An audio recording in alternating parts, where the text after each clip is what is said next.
But first, we go to the high seas with John Gallagher. Let's check things out. Absolutely, John. Good morning, and thank you for joining us. Talking a little bit about some really kind of interesting things going on right now with container shipping. Federal officials are dodging U.S. flag cargo ship rules. What's going on with that?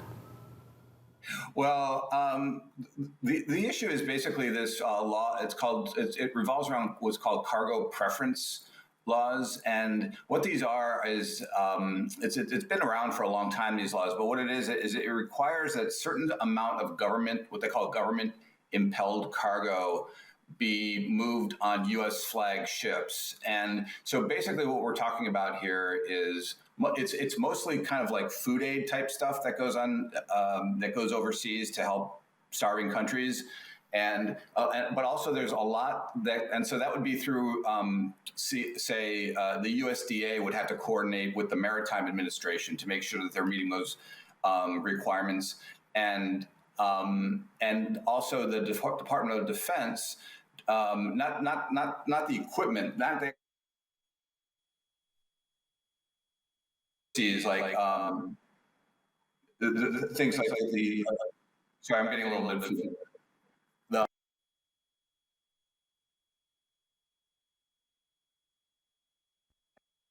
And government, and also cars that they move over there.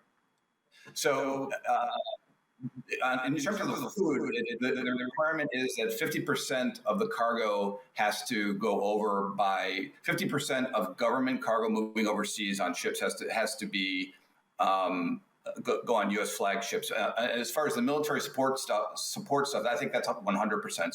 So what happened was the National Defense Authorization Act of last year. That's the act that funds the military, but it also funds a whole bunch of other things. They required the Government Accountability Office to do a review of the federal agencies' actions on monitoring compliance with these cargo preference laws.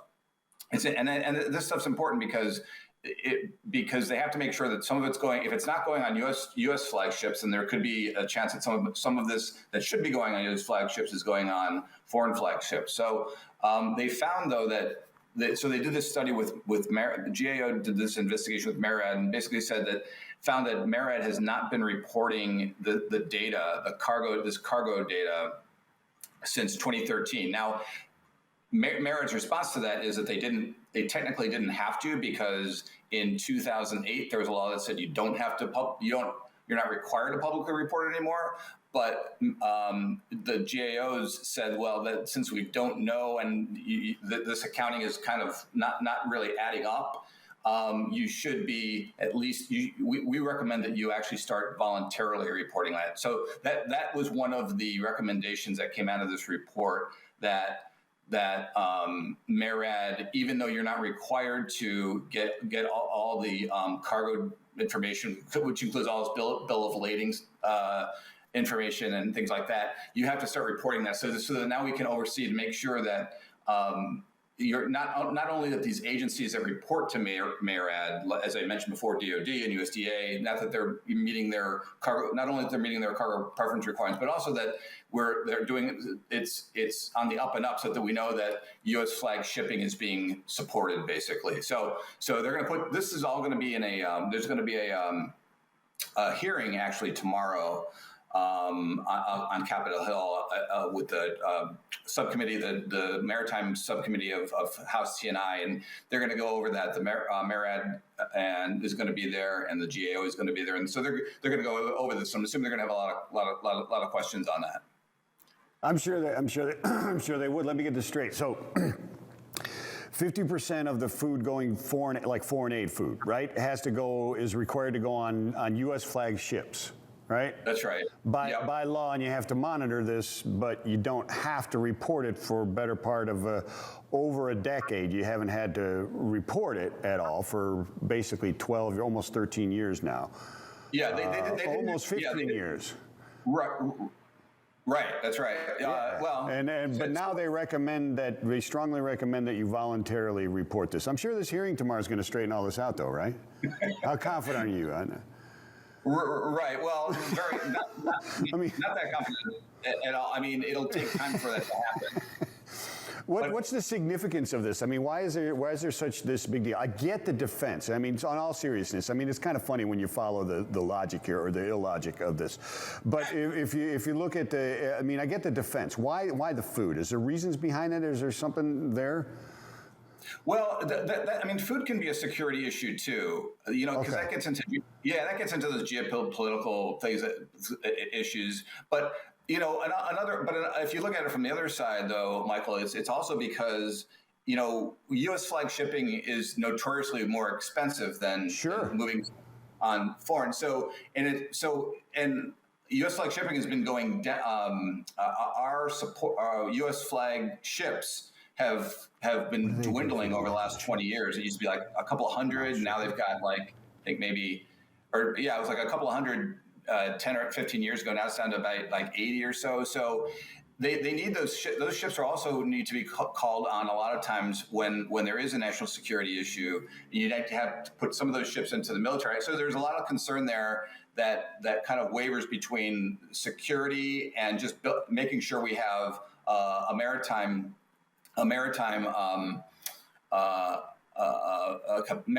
capacity. So.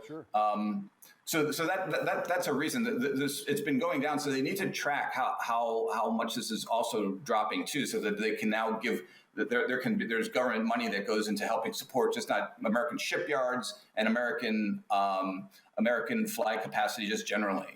Yeah, I would imagine, because looking at those statistics over the last 15 years or so, if you're watching those, you would gain insight into trends on, do we have that actual capacity? I mean, is it physically possible for half the food aid to go on U.S. ships?